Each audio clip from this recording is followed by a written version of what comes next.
Some post-Thanksgiving drama coming to Georgia as we expect to see a special session of the legislature. It's all because of a judge's ruling that Republican-drawn political maps violate the Voting Rights Act. Joining me is NBC's Kristen Welker, moderator of Meet the Press. Kristen, thanks so much for being here. I want to start with this. There are numerous other states where this legal process is ongoing. Is there a sense that we could have major shifts in how the 2024 races unfold? It's a great question, and it may be too early to tell. As you mentioned, of course, that ruling in Georgia, it's expected to be appealed, so that could slow down the process. If it stays currently as is, you could see a district redrawn that is a majority African American. That could potentially become a Democratic-leaning district.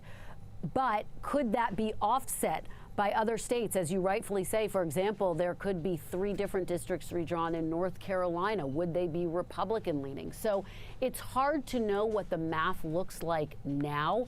But here's the takeaway.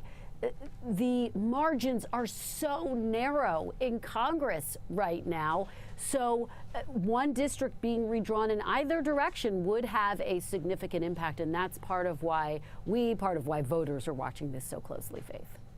This busy political week here in Georgia began with a state Supreme Court ruling that leaves in place for now a law limiting access to abortion. So, Kristen, this was a big political issue back in 2022. Is it possible Democrats could run on this again in 2024 and succeed nationally? Oh, I think they already are running on this in 2024. You hear President Biden, you hear the vice president talk about this issue all the time. What we witnessed in 2022 in the midterms was an incredible amount of energy around this issue.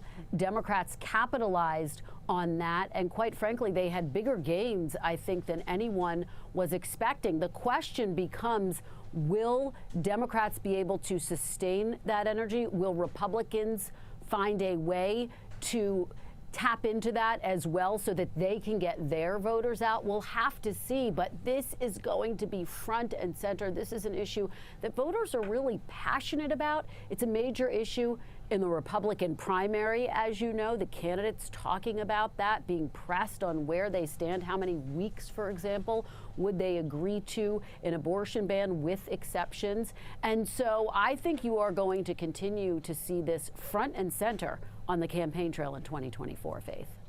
And for everyone watching Meet the Press,